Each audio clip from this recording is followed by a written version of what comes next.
They threw a celebration party while I signed my divorce papers. Champagne glasses clinked as my mother-in-law called me a parasite who finally knew her place. My husband kissed another woman right in front of me. They had no idea that in 48 hours I would own everything they ever loved. This is how I destroyed them. If you love stories where the underdog becomes unstoppable, you need to subscribe right now. Hit that bell icon because my revenge is so satisfying, you'll want to watch it twice. Let's dive into this incredible story. My name is Charlotte, and I need you to understand something before I tell you this story. I wasn't always powerful. I wasn't always wealthy. For most of my life, I was just invisible, the kind of person people look through rather than at. I was a kindergarten teacher living in a cramped apartment with furniture from thrift stores and a car that broke down more often than it ran. My mother died when I was 16, leaving me completely alone in this world. Well, almost alone. My father, Henry, had left us when I was 8 years old. He sent money sometimes, enough to keep us afloat, but he never called, never visited, never explained why he abandoned us. My mother would cry at night when she thought I was sleeping, and I grew up believing that my father simply didn't love us enough to stay. She told me he worked in international exports, traveling constantly, but I knew the truth. He chose his work over his family, over me. When my mother passed, the money kept coming through some automated system, but the man himself remained a ghost. I learned to hate him for that. I learned to rely only on myself. I met Nathaniel Winchester at a book reading event 2 years before everything fell apart. He was different from anyone I'd ever known. Tall, well-dressed, with this gentle way of speaking that made you feel like you were the only person in the room. He quoted poetry, asked thoughtful questions, and when he smiled at me across that crowded bookstore, I felt something I hadn't felt in years. Hope. He pursued me with an intensity that was overwhelming. Flowers delivered to my classroom, handwritten notes left on my car windshield, long evening walks where he'd tell me about his dreams of escaping the corporate world his family had built. "Charlotte, you're different," he told me one night as we sat by the river. "You're real. Everyone in my world wears a mask, plays a part, but you're genuine. I'm so tired of the fakeness, the pressure, the expectations. With you, I can finally breathe." I fell in love with him completely. How could I not? He made me feel seen, valued, cherished. When he proposed after a year of dating, kneeling in the same spot by the river where we'd had our first real conversation, I said yes, without hesitation. I thought I had finally found my family, the person who would stand by me no matter what. I had no idea I was walking into a nightmare. The first warning sign came when I met his family. The Winchesters lived in a mansion that looked like something from a movie. Marble floors, crystal chandeliers, staff members who moved silently through rooms like ghosts. Nathaniel's mother, Vivian, was a tall woman with sharp features and eyes that seemed to calculate your worth in seconds. His father, Sterling, barely looked up from his phone during our entire first meeting. And his sister, Clarissa, spent the whole dinner whispering to her friends and giggling while staring at me. "So, Charlotte," Vivian said, her voice dripping with false sweetness, "Nathaniel tells us you're a teacher. How quaint. That must be quite a challenge, living on such a modest salary. Tell me, dear, how does that work exactly?" I should have seen it then. The condescension, the judgment, the way she said modest like it was a disease. But I was in love, and Nathaniel squeezed my hand under the table, and I convinced myself that she just needed time to get to know me, that once she saw how much I loved her son, everything would be fine. I was so naive. Nathaniel insisted we live with his family after the wedding. "Just for a year," he promised, "just until we save enough for our own place. My parents have so much space, and it'll help us build a foundation." 1 year turned into 5 years of absolute hell, 5 years that broke me down piece by piece until I barely recognized myself in the mirror. Vivian's cruelty started small. Comments about my clothes being unsuitable for family dinners, suggestions that I eat in the kitchen with the staff rather than at the formal dining table because I didn't know proper etiquette, lists of rules that applied only to me, speak only when spoken to, Don't use the front entrance. Don't invite anyone over without permission. I tried to follow every rule, tried to be the perfect daughter-in-law, but nothing was ever enough. The more I tried, the worse it became. The physical abuse started about 6 months in. Vivian slapped me for the first time when I accidentally interrupted her during a phone call. The shock of it left me frozen, my cheek burning, my eyes watering. She looked at me with such cold satisfaction and said, "That's for being disrespectful. Perhaps now you'll learn your place." I waited for Nathaniel to say something, to defend me, to tell his mother she couldn't treat me that way. But he just stood there in the doorway, pale and silent, and then he walked away. That became the pattern. Vivian would hurt me, humiliate me, destroy me little by little, and Nathaniel would stand there like a statue. In private, he'd hold me while I cried and whisper apologies. "I'm sorry, Charlotte. I love you so much. Just give me time. I'll fix this.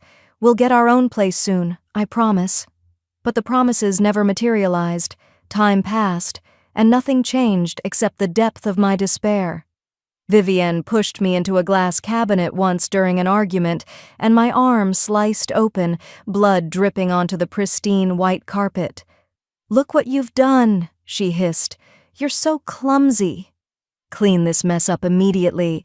She threw scalding coffee at me another time, burning my shoulder so badly that the skin blistered.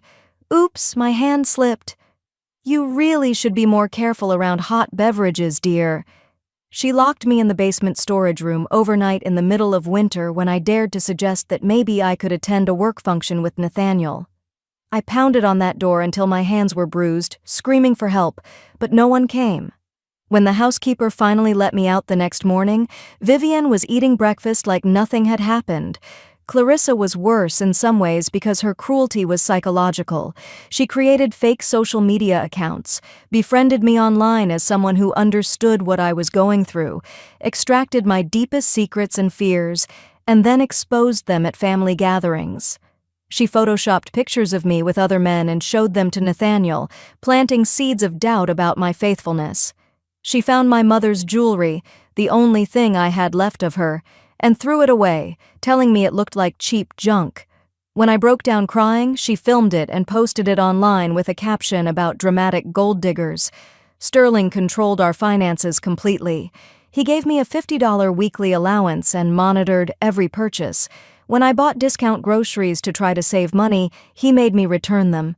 "Even our staff buys better quality than this garbage. Are you trying to embarrass this family?" Nathaniel had no access to his own trust fund. Sterling controlled that too.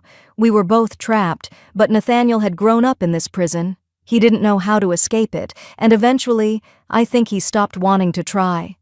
The worst part wasn't the physical pain or even the humiliation. It was watching the man I loved become a coward right before my eyes. Nathaniel genuinely cared about me. I know he did. But Vivian had spent his entire life breaking him down, conditioning him to submit to her will. Every time he tried to stand up to her, she'd weaponize guilt. "After everything I sacrificed for you? After I nearly died bringing you into this world? This is how you repay me? By choosing some nobody over your own mother?" And Nathaniel would crumble. Every single time. I kept telling myself that things would get better, that love would be enough, that eventually he'd find his courage and we'd escape together. I held on to that hope for 5 years, and then I got pregnant. I discovered it on a Tuesday morning, 10 weeks along. I stared at the positive test in that bathroom, and for the first time in years, I felt something other than despair. I felt hope, real, genuine hope. Maybe this baby would change everything. Maybe becoming a father would give Nathaniel the strength he needed. Maybe Vivian would soften when she became a grandmother. I planned to tell everyone at Sunday dinner. I even bought tiny baby shoes to make the announcement special. That Sunday morning, Vivian's priceless ruby necklace went missing. It was a family heirloom worth $2 million, and she immediately accused me of stealing it. "She's been jealous of that necklace since the day she saw it," Vivian declared, her eyes gleaming with malicious satisfaction. Sterling called a family meeting, and I was dragged before them like a criminal on trial. "I didn't take anything," I pleaded. Please, you have to believe me." But Vivian insisted on searching my room. They found the necklace in my dresser drawer. I had no idea how it got there, but the truth didn't matter. Vivian screamed, called me a disgusting thief, and slapped me so hard I fell to the ground. My lips split open, blood dripping onto the marble floor. Sterling threatened to call the police, and Nathaniel, the father of my unborn child, just stood there, silent, frozen, useless.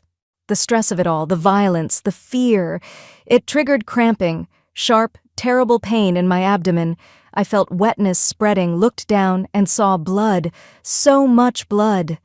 I collapsed, right there, screaming for help, begging them to call an ambulance, trying to tell them about the baby. Vivian looked at me with cold contempt and said, "Stop being so dramatic. There is no baby. Just another one of your pathetic lies." Nathaniel finally moved then. He picked me up, carried me to his car, and drove me to the hospital. But it was too late. The doctor confirmed what I already knew. I'd lost the baby. Our baby. The tiny life that was supposed to save us. Gone. I was sedated, and when I woke up hours later, Nathaniel was sitting beside the bed, crying. "I'm so sorry," he kept saying. "I'm so sorry." I looked at him, really looked at him, and I didn't see my husband anymore. I just saw a weak, broken man who had let his family kill our child. "Get out," I whispered. He left. While I was in the hospital for 3 days, Vivian worked behind the scenes to destroy what little remained of my life. She hired someone to create fake bank statements showing I'd been stealing money from the family. $50,000 transferred to a secret account she'd opened in my name. She fabricated emails between me and a mysterious man, suggesting an affair. She paid the doctor who treated me to lie, to tell Nathaniel I'd only been 4 weeks pregnant and couldn't possibly have known about it. She built an entire false narrative, and when I returned to the mansion, Nathaniel confronted me with it all. "Did you marry me for money?" he asked, his voice shaking. I stared at him in disbelief. "What?" "No, Nathaniel, I lost our baby." He cut me off. "There was no baby, Charlotte. The doctor said you were barely pregnant. You couldn't have known." He showed me the bank statements, the emails, all of Vivian's manufactured evidence. "You're a liar," he said. "My mother showed me everything. I want a divorce. My world collapsed. Everything I'd endured, everything I'd survived, it had all been for nothing." "Please," I begged, "please just listen to me. Your mother is lying. She's manipulating you." But he'd already made up his mind. He'd already chosen his mother over me. Again. "I want you gone by morning," he said and walked away. I spent that night in a guest room, crying until I had no tears left. When morning came, I expected to sign papers in a lawyer's office, quiet, private, dignified. Instead, I was told to come to the main ballroom. "The family wants to be present for the signing," someone said. I walked into that room, and what I saw made my blood run cold. They had decorated the ballroom like a celebration. Silver balloons floated near the ceiling. Champagne bottles sat on ice. A banner stretched across the back wall reading "Freedom Day" in glittering letters. Vivian, Sterling, and Clarissa wore expensive designer clothes like they were attending a gala.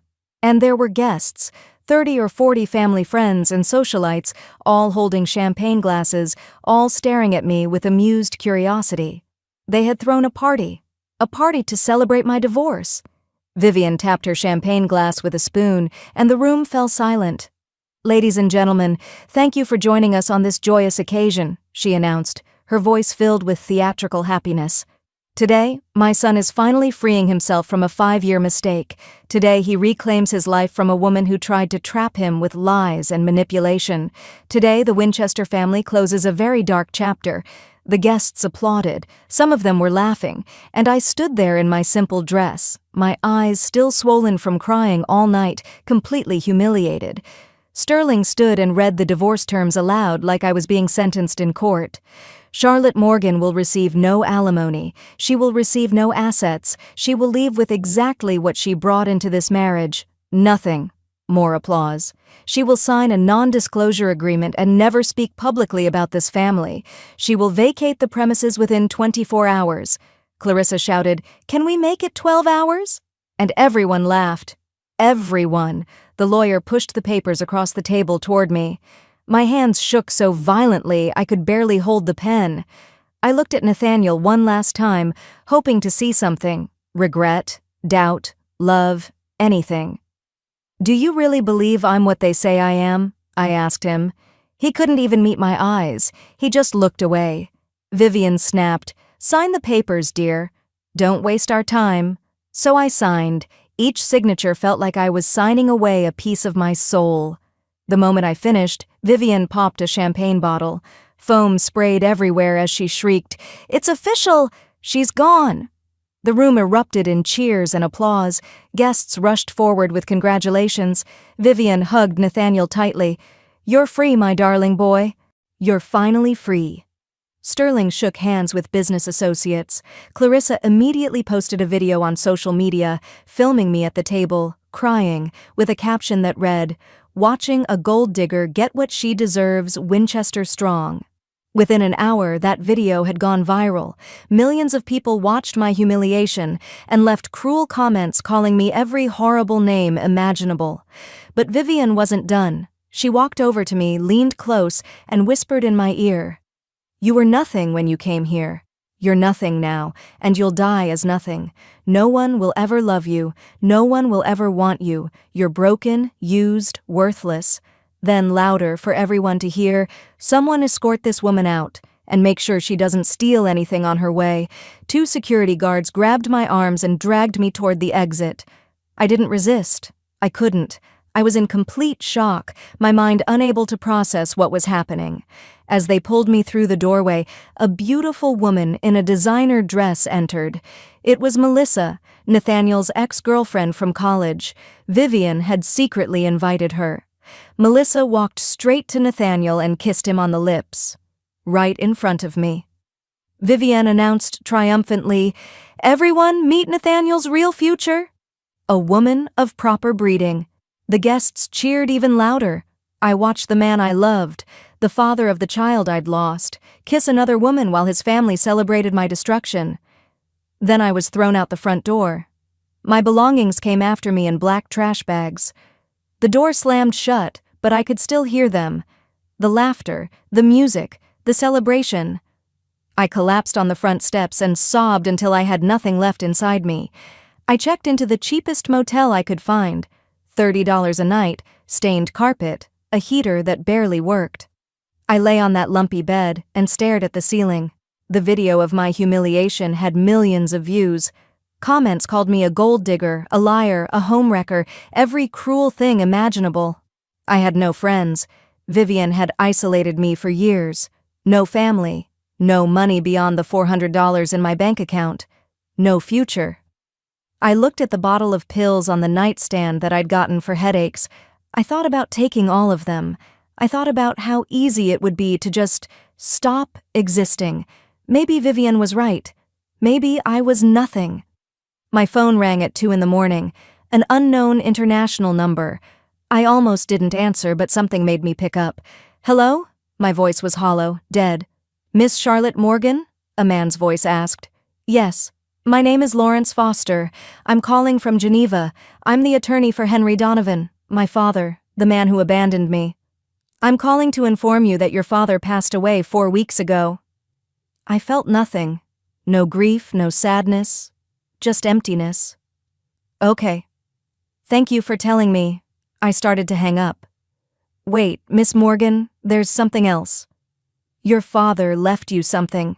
I laughed bitterly. "Let me guess. Debt?" There was a pause. Then Lawrence said the words that changed everything. "No, his entire estate. Miss Morgan, your father was Henry Donovan. The Henry Donovan, founder and CEO of Donovan Global Industries." The room started spinning. I knew that name. Everyone knew that name. One of the most powerful conglomerates in the world. Technology, pharmaceuticals, real estate, energy. They owned pieces of everything. "That's impossible," I whispered. "My father worked in exports." That was his cover story to protect you, Lawrence explained. You are now the sole heir to a $75 billion empire. I dropped the phone.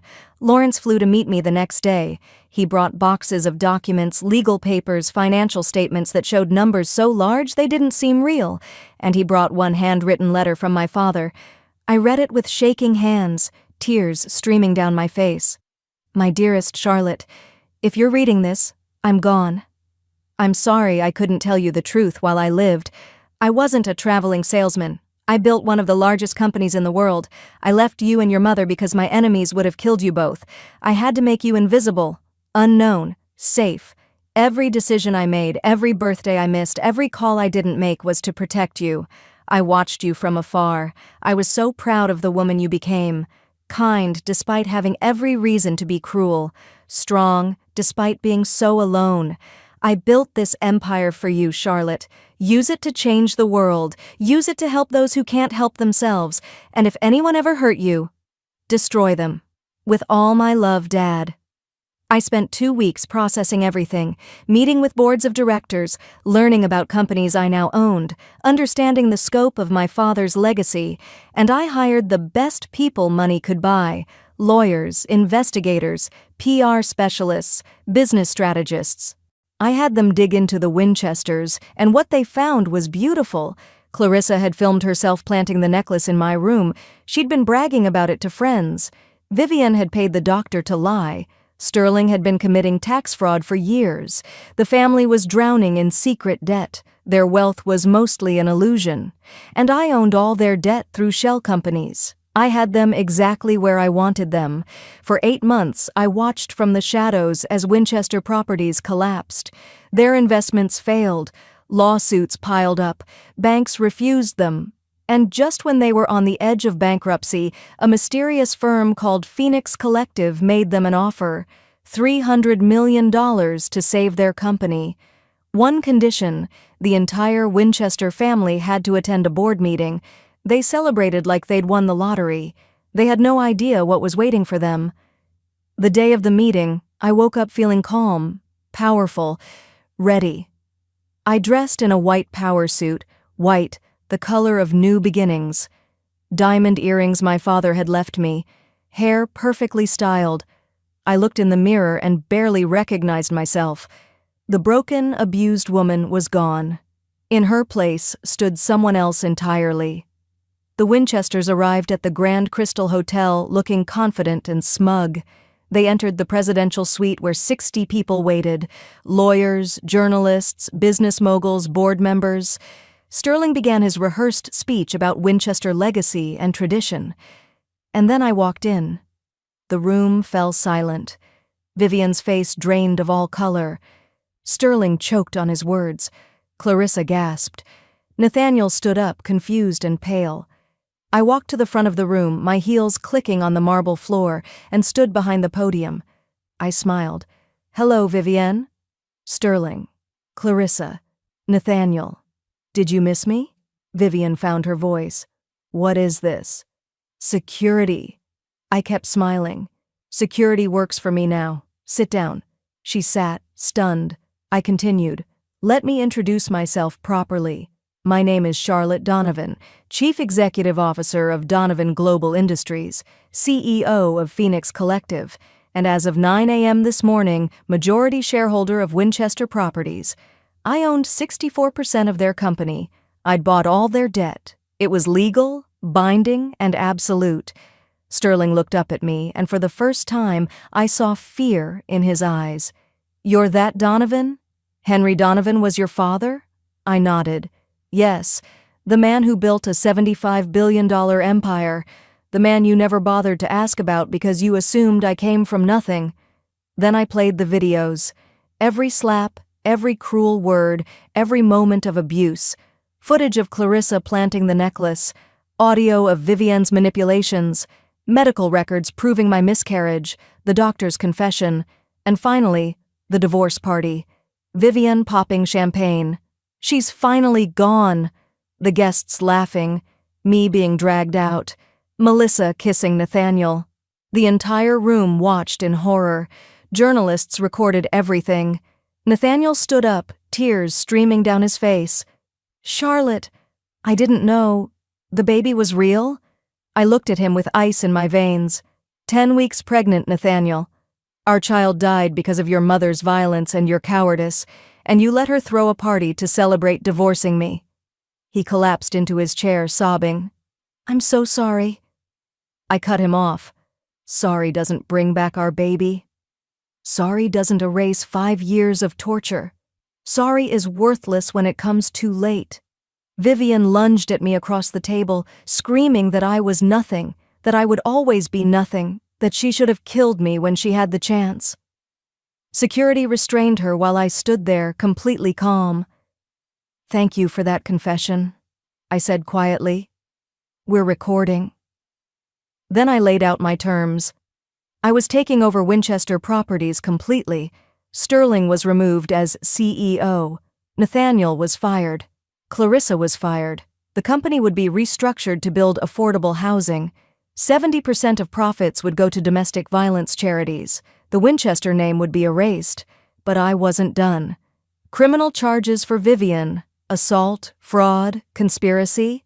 The prosecutors already had my evidence. Sterling faced federal charges for tax fraud. Clarissa was being sued for defamation and fraud. And Nathaniel? The divorce was invalid due to technical errors. I was entitled to 50% of his trust fund, $47 million. I would take every penny. Then I delivered the final blow. "Oh, and Vivian? Remember your precious family mansion? The one that's been in your family for 6 generations? I bought it this morning. Cash offer. $85 million. You have 30 days to vacate.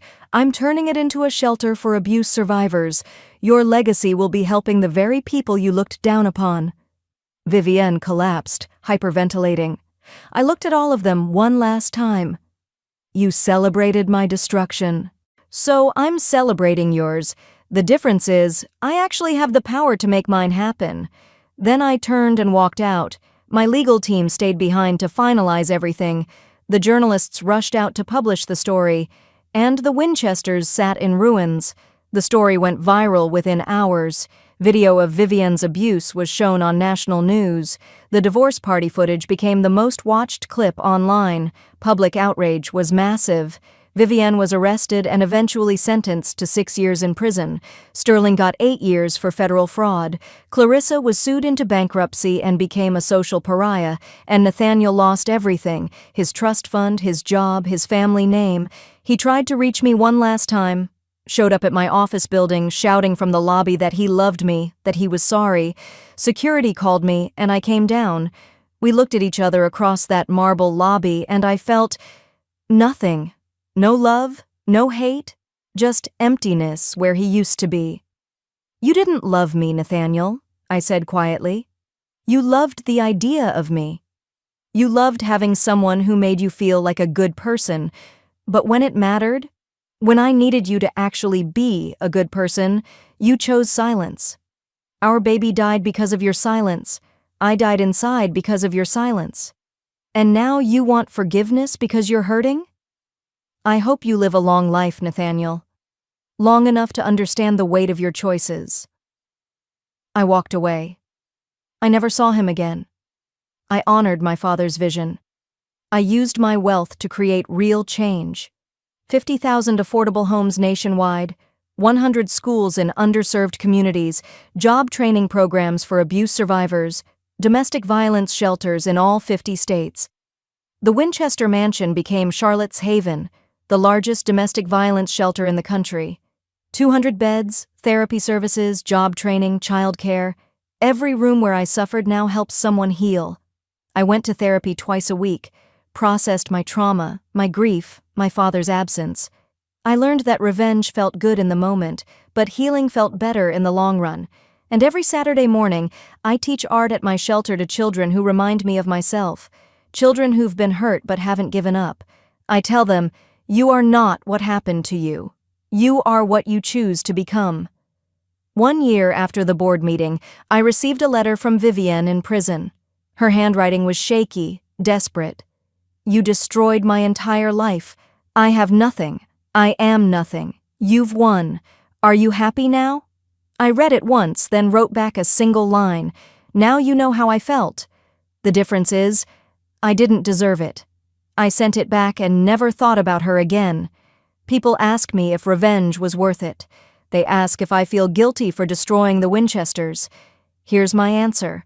I don't feel guilty for protecting myself. I don't feel guilty for exposing abusers. Vivian wanted to break me. She wanted me to believe I was nothing. But I wasn't nothing. I never was. And the moment I realized that, the moment I stepped into my father's legacy, I became unstoppable. The Winchesters thought poverty made me weak. They were wrong. It made me resilient.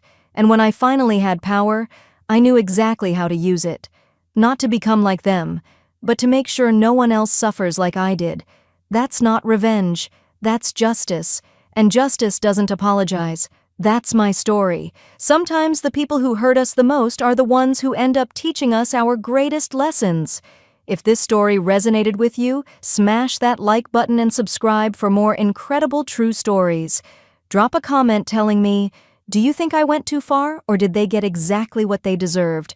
I'm reading every single comment. Remember, your value is not determined by people who can't see it. Thanks for watching, and I'll see you in the next one. Stay strong.